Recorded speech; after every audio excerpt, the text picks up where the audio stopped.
The most exciting part about the last stage for me and many of the clients I work with is that you as the agency owner start getting to exert more of your influence over what actually happens.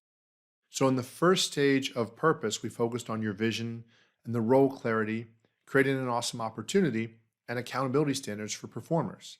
In the sales process part, so much of that is about creating the processes, but counting on your team members to execute through your retention process, your acquisition process, how you do pivots, and your multi-line process.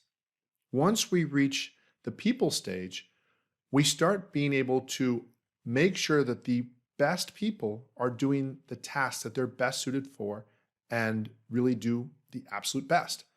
And so delegation becomes a huge part of this, not just necessarily delegation to employees, but also delegation to anyone.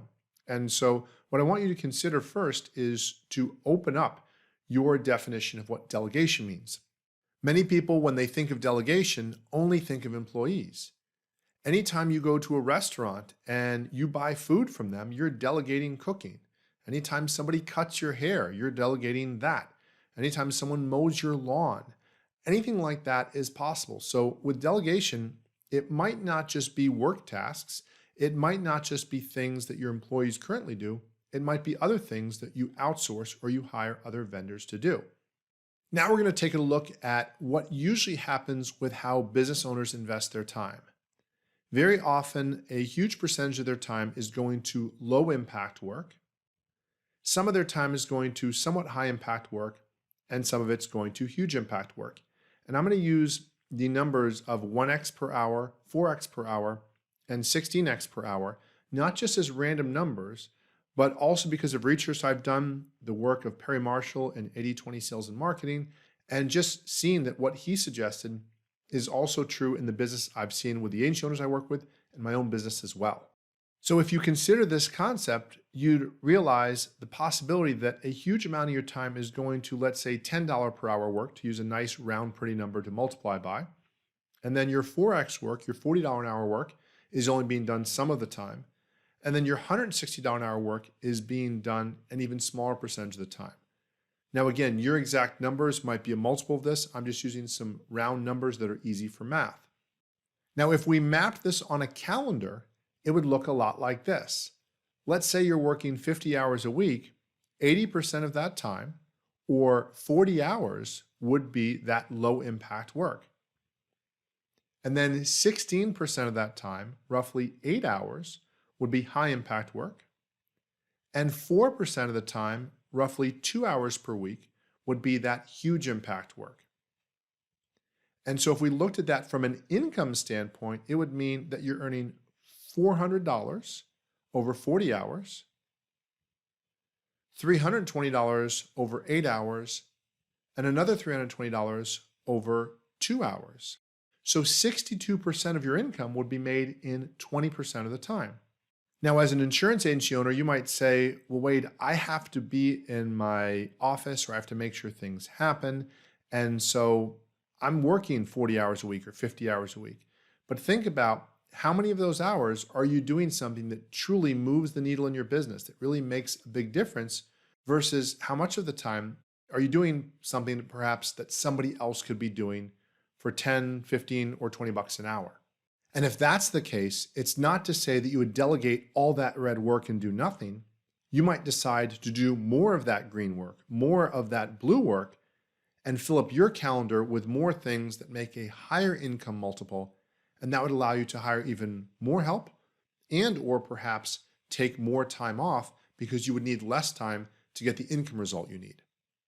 And so if you looked at all of these areas, you could realize that you would want to eliminate the useless or unproductive tasks because you wouldn't even want to delegate those. If something is just absolutely useless, let's eliminate that.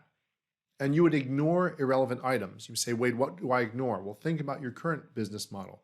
You might have that client that has an issue that goes away after a while. You might have email that's sitting in your email inbox that you really don't have to answer. It's maybe spam mail or something that maybe you want to look at or maybe you don't. So you could ignore those.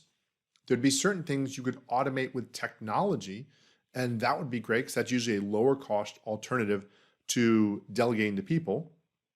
Then you would find what you could delegate to competent people who could take care of that work and make sure it gets done, whether those people are employees or other business owners that have businesses that meet that need that you need.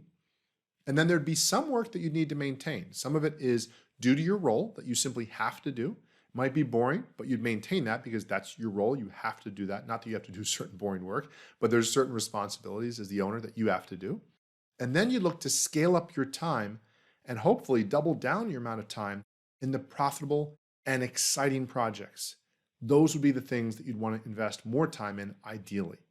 And if you really looked at this on paper, you could specifically look at what activities you're currently spending time on and how much you make, where you could be investing your time and what that would look like.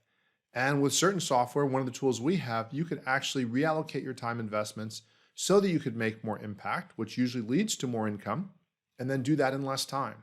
Now that we have an idea of how you would delegate certain tasks, we still want to make sure we're looking at your recruiting. And I want you to consider things this way. Delegation is usually going to be those things that you can let go of that don't have to be done by employees, that maybe you could find an outside service that already specializes in that. Let's say social media management or SEO.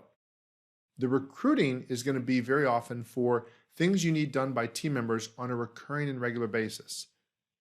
In the next video, we're going to look at what your recruiting process looks like, how strong it is or isn't, and how you can set up a process that's easier for you to implement and ultimately delegate the majority of it to someone else who can make sure it happens. I hope you find this helpful. As always, I look forward to helping you help more people and make more money in less time, doing what you do best so you can better enjoy your family, your friends, and your life. Thanks for listening.